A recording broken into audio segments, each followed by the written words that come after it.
You're not gonna believe this, but I ran into a Vortigaunt. A Vortigaunt? What was he doing down there? Hiding. I think he escaped from the Combine. What did he say? You ever meet a Vortigaunt? He said crazy Vortigaunt stuff. We spend time on every game design element thinking about how the player is expected to learn of its existence and understand its details. Some design elements are so important that the game experience will break if the player doesn't understand them, while others may just be fun diversions or rewards for exploring the game's systems. Any required element will require work on our part to teach the player. In Half-Life, we try to teach elements in ways that feel as natural as possible, entwined within the core flow of the game so that you don't feel like the game just stopped to teach you something. We don't always succeed, but the attempts usually lead us somewhere interesting. In this case, we need to teach the players about the armored headcrab. The key elements that we want them to understand are that the headcrab is invulnerable on the top, but has a weak spot on its belly. We would also like the player to learn that the headcrab exposes its weak spot right before it jumps, but this isn't required. The player can fall back to shooting the weak spot as the headcrab scrambles around after a leap.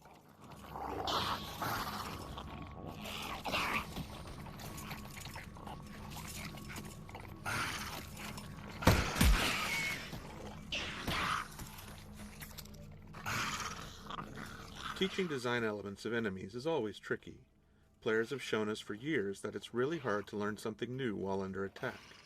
We've also seen that invulnerability, in particular, is a difficult enemy feature to teach. If players are blasting away at an enemy, they are often not paying close attention to the impact feedback. If the enemy is vulnerable in some areas and not others, players may kill the enemy with a spray of gunfire, not realizing that some of their shots did nothing, while others hit critical weak spots. So when we approached the armored headcrab training, we knew we'd need to do significant work. The first step was to avoid placing the player under duress by containing the enemies inside this wire fence. Next, we placed headcrabs at eye level facing the player, exposing their bright, pulsing weak spot. If the player shoots one immediately, they are rewarded with a unique death effect where the headcrab explodes into chunks. This effect is designed to show the player that they did something special to kill this headcrab, as opposed to how they've been killing headcrabs up until now. There are a couple of other pieces in the setup here that are important. A second headcrab is placed right behind the lock the player must shoot to enter the cage, encouraging the player to notice the weak spot and try shooting it. 2 more headcrabs are loose in the cage, scripted to repeatedly attack invisible points on the wire fence. This ensures they are constantly demonstrating the way they expose their weak points before they leap, and this allows players to practice hitting the weak spot from behind the safety of the fence.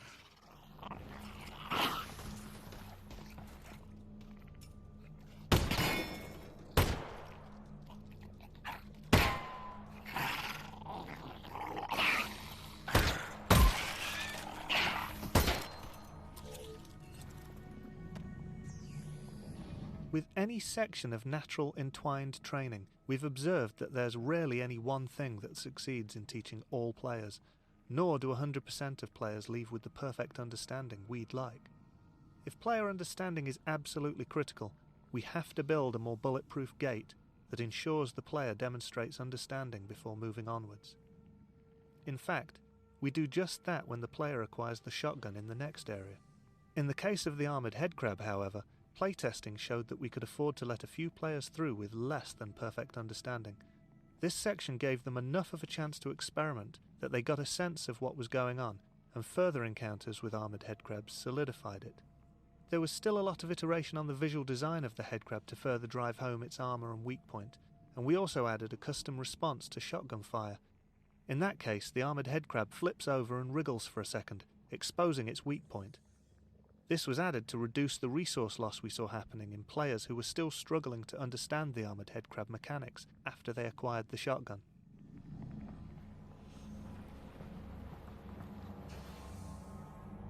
Oh, that zombie has a shotgun.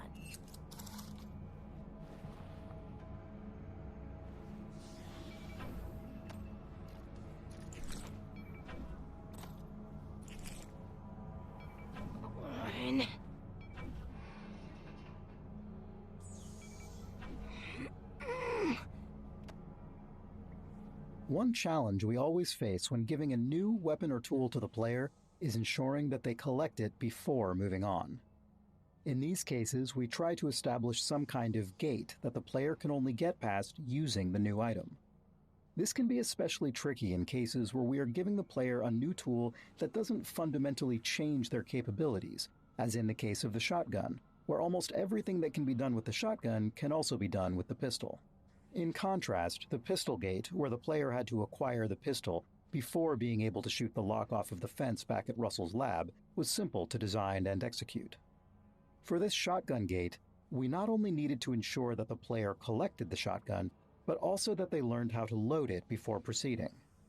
We playtested a number of approaches to teaching the reload mechanics during combat, and repeatedly found that it didn't work. When faced with learning a new, complex task under duress, players would retreat back to using their pistol, which was a known quantity to them.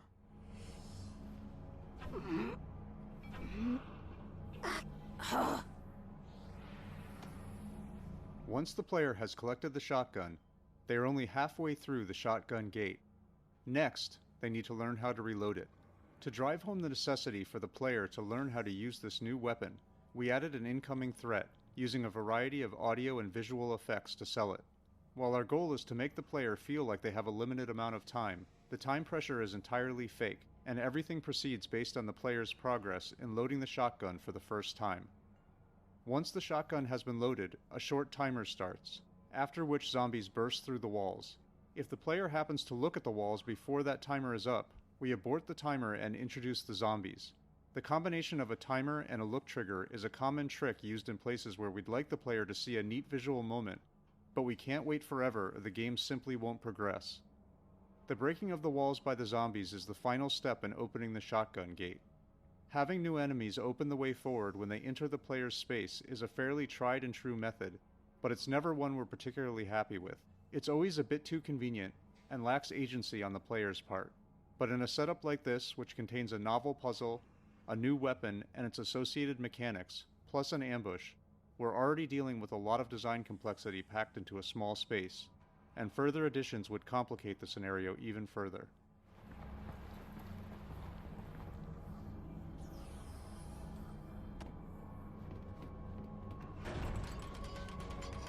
Whoa!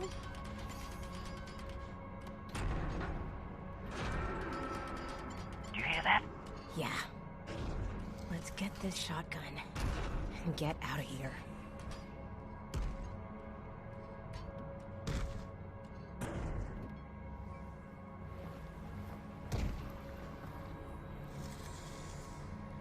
Got it. Hurry up and load that thing. It's getting louder.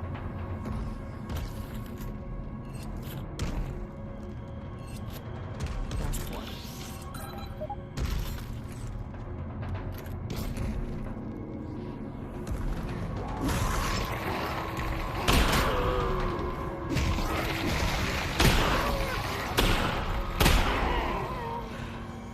We did it. I love this gun. Last two. The visual design of the shotgun included a number of challenges. Shotguns in games are generally powerful, and we communicate that power with bulk. As a result, they're big and held in two hands. But our experiments with two-handed VR weaponry didn't reach a level we were satisfied with.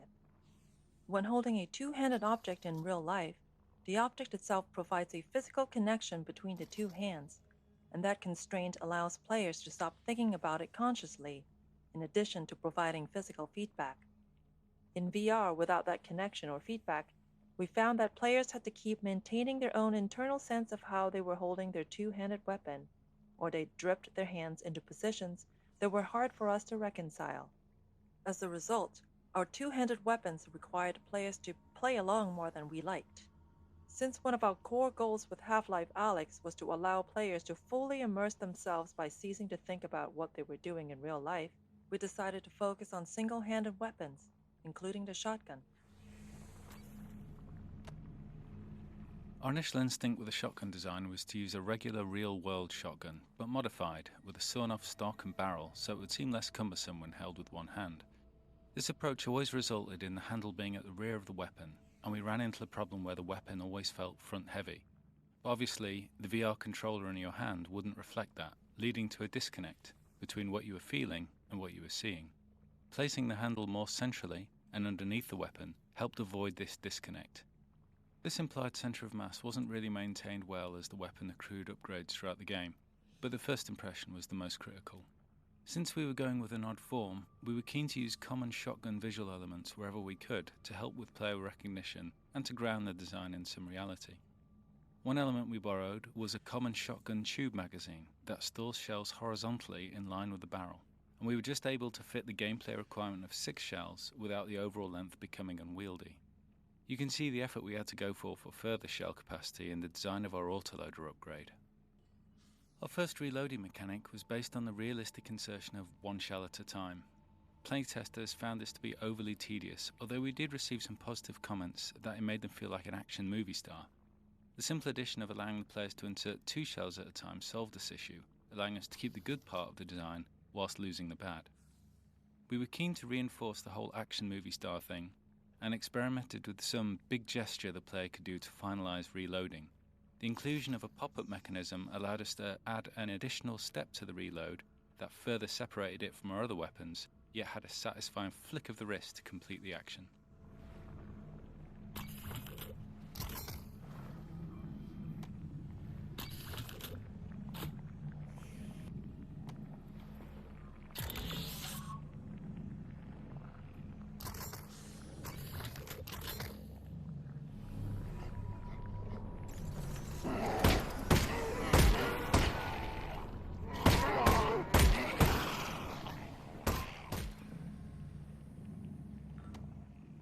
As with the shotgun and the pistol, we needed a gate for the flashlight to ensure the player couldn't proceed without it.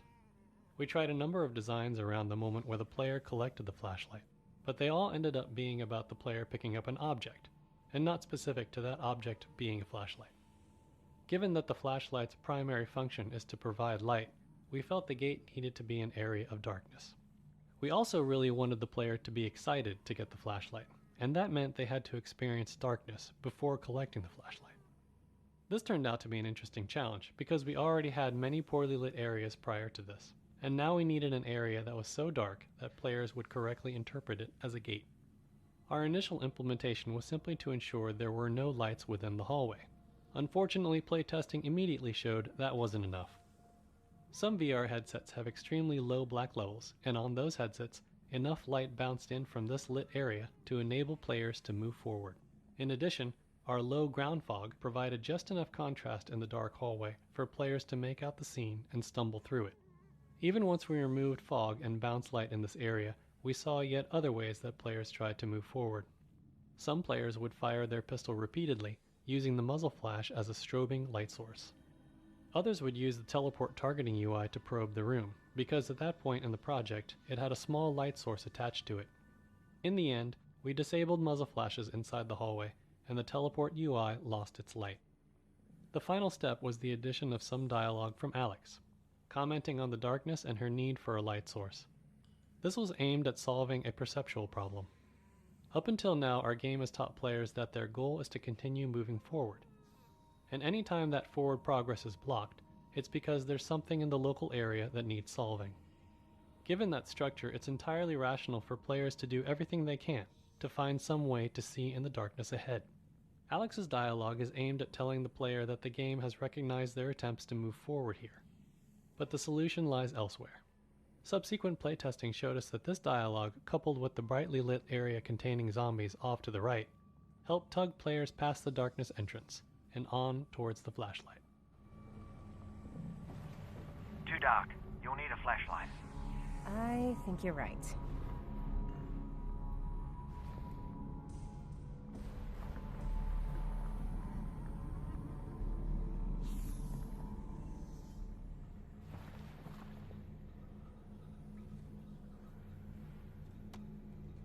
Like hacking and environmental puzzles, toner puzzles like this one are often used to relieve tension from combat and engage the player's mind in a refreshing way. This puzzle introduces a new junction type, which has 2 inputs and 2 outputs, as well as branching circuits. Functionally, it's just a simple airlock. Only one of the main combine gates can be powered on at a time, with an additional wrinkle that the smaller side gate on the return path must be powered down separately. In addition to providing a break between hectic combat encounters, this puzzle is a gameplay mechanic refresher since it's been some time since the player has seen a toner puzzle and the next ones start to ramp up in complexity.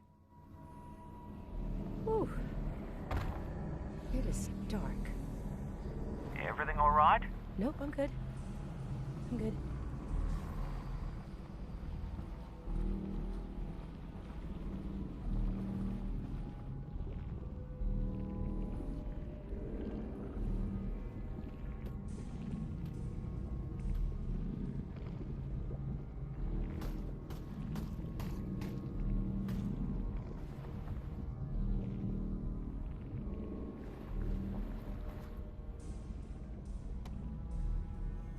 In prior Half-Life games, the flashlight was attached to the player's body, which meant that it always illuminated the world from the same angle, relative to the player's point of view. With tracked hands in VR, we had the opportunity to let players manipulate the flashlight directly, and playtesters reacted very positively to this new freedom. In fact, our earliest implementation of a flashlight in Half-Life Alyx was an object that could be picked up in either hand or even set back down. This allowed the player to put the flashlight down somewhere, providing illumination for themselves while they accomplished another task. Unfortunately, this presented the possibility that a player could leave the flashlight behind, which would have been a game-breaking scenario. Implementing the flashlight as an object that players had to hold also prevented them from holding something else in that hand, which was tedious to manage and simply too punishing of a trade-off. In particular, it meant that weapon reloading was a nightmare, because the player no longer had a free offhand to perform the reload actions. In the end, we settled on a flashlight that attaches to the offhand and turns on and off automatically. This fixes the issues with reloading in the dark, potentially losing the flashlight, and has the nice side effect of not requiring the allocation of a button to toggle the light, which is especially helpful on controllers with fewer buttons. Since the automatic on-off behavior is controlled using level logic, designers could make performance and quality trade-offs in different areas of the game. After all, if a player could turn the flashlight on at any time, the rendering overhead of this shadow-casting light source would have to be accounted for throughout the entire game. On the other hand, if the flashlight is known to be off in a given area, a designer can make use of the resulting rendering headroom by increasing the fidelity of the environment in other ways.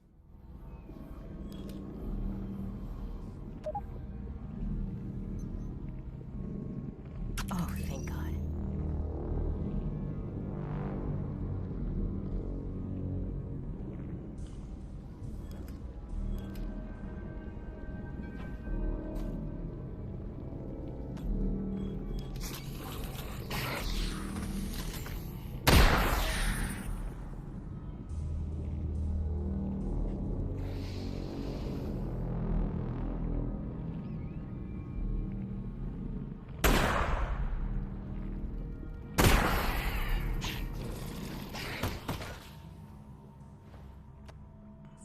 Shortly after adding the flashlight to the game, we discovered that playtesters would frequently brace their gun hand with their flashlight hand.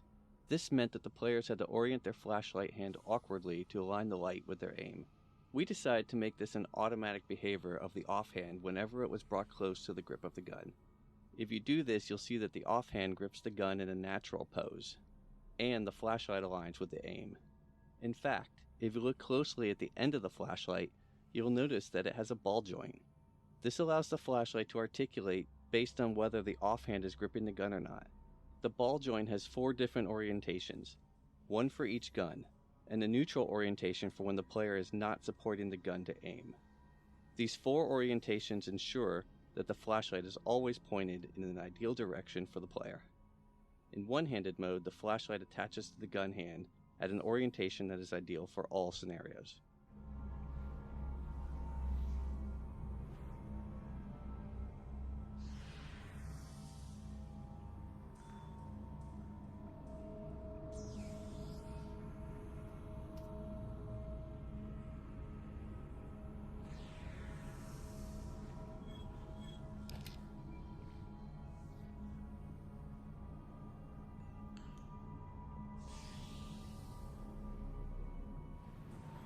All right, Russ. Really need you to talk again. Absolutely. Be specific. Before. What was life like before the Combine? Ah, excellent.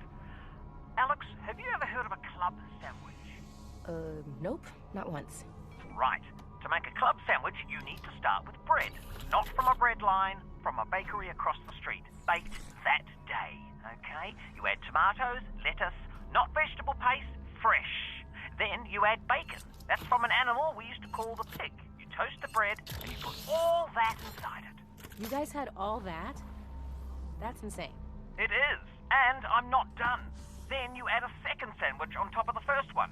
You put ham in it, also from a pig, and turkey from an animal we used to call the turkey, and more tomato, more lettuce, and a bunch of other things I'm forgetting. It was 6 inches tall and weighed a pound, and had a dozen ingredients from 5 different continents. It was the most impossible food item you could imagine in any age before ours. Wow. I know, right? That is... wow. Thanks, Russ. You're welcome, Alyx. When the writers create a new character, we try to write a variety of material from that character's perspective to help find their voice. What motivates them? What do they sound like? How do they relate to other characters? It's helpful to know the answers to questions like this early in a project, particularly when working with a team, where different people might end up writing for that character. The club sandwich story that Russell tells in this section started out as one of these writing exercises. The writing team wrote pages and pages of Russell telling Alyx stories about life before the Combine, getting irritated with her, telling bad jokes, pretty much the whole emotional spectrum.